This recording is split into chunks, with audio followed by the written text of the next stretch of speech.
keganasan rumah tangga. Ramai yang faham keganasan rumah tangga ni adalah melibatkan perbuatan pukul, memaki hamun atau menyebabkan tekanan emosi. Sebenarnya keganasan rumah tangga mempunyai skop yang lebih luas. Nak tahu apakah perbuatan lain yang dikategorikan sebagai keganasan rumah tangga? Like, subscribe pada channel kami.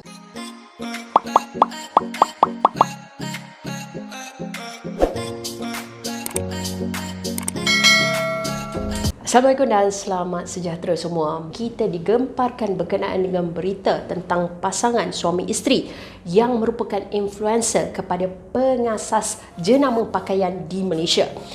Melalui video live yang telah dibuat oleh isteri, dikatakan namanya telah dikeluarkan daripada syarikat sebagai pengarah. Rata-rata netizen tidak berpuas hati dengan situasi yang berlaku.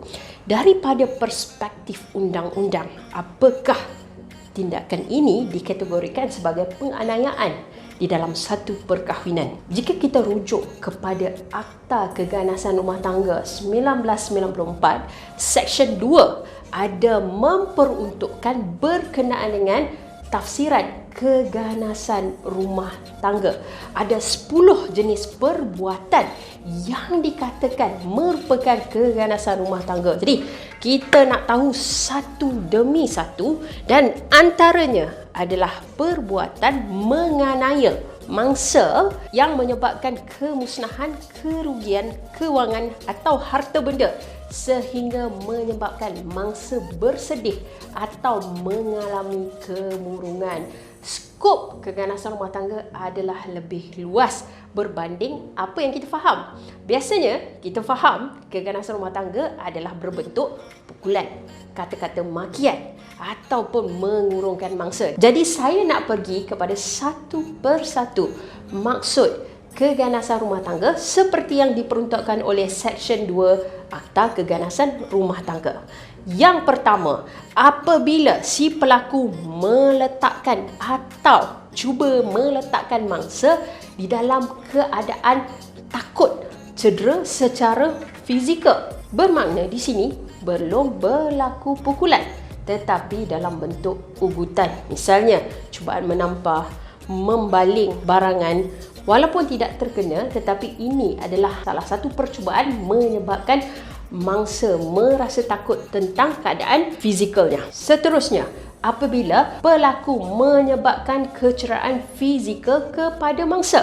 Definisi ketiga pula adalah apabila pelaku mengarahkan mangsa untuk melakukan perbuatan seksual yang mana mangsa tidak sepatutnya melakukannya. Misalnya, ada kes sekiranya si suami memaksa mangsa agar melakukan seks dengan rakan-rakannya ataupun perbuatan sumbang mahram di dalam sesebuah keluarga adalah merupakan keganasan rumah tangga. Seterusnya, di dalam definisi yang keempat pula, apabila pelaku mengurung atau menahan mangsa. Ingin saya ingatkan, mangsa tidak semestinya seorang wanita. Ada keadaan di mana mangsa juga adalah lelaki. Walaupun ianya jarang berlaku, tetapi keganasan rumah tangga tidak mengenal jantina. Definisi yang kelima pula adalah apabila pelaku melakukan khianat atau kerosakan kepada harta benda mangsa sehingga menyebabkan mangsa mengalami masalah psikologi, kecederaan emosi. Terdapat 3 pindaan baru yang telah dimasukkan di dalam Akta Keganasan Rumah Tangga untuk menjadikan 3 perbuatan tambahan ini sebagai perbuatan keganasan rumah tangga. Ini adalah merangkumi definisi yang ke-6, 7 dan 8. Kita nak rujuk kepada definisi yang ke-6. Definisi ke-6 adalah apabila si pelaku menggelapkan wang mangsa sehingga menyebabkan mangsa mengalami kerugian kewangan.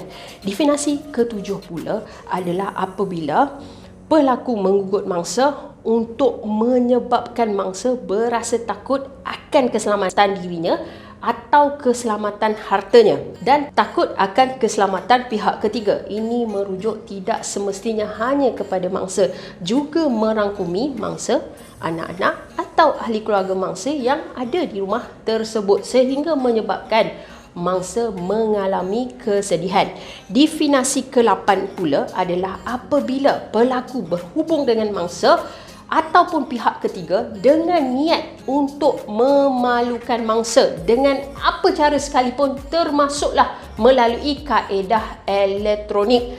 Dan definisi yang ke-9 pula, apabila menyebabkan mangsa mengalami delusi dengan menggunakan bahan-bahan yang memabukkan, bermakna apabila pelaku memasukkan bahan-bahan terlarang ataupun memberi barang-barang yang memabukkan sehingga menyebabkan mangsa mabuk dan mempunyai halusinasi. Dan yang terakhir, definisi ke-10 pula, apabila melibatkan mangsa kanak-kanak, apabila pelaku memberikan barang-barang yang terlarang atau memabukkan kepada kanak-kanak tersebut. Jadi saya ingin ingatkan juga pada fahaman kita semua bahawa sebenarnya keganasan rumah tangga hanyalah melibatkan suami dan juga isteri, tetapi sebenarnya ianya merangkumi anak-anak dan juga ahli keluarga yang tinggal ataupun mempunyai kaitan dengan situasi tersebut. Di setakat ini sahaja, fahami apakah keganasan rumah tangga dan saya akan kongsikan langkah seterusnya sekiranya berlaku keganasan rumah tangga, apa yang perlu dilakukan oleh tuan-tuan dan puan-puan untuk mendapatkan perlindungan. Setakat ini sahaja daripada kami. Jangan lupa like, subscribe kepada channel kami.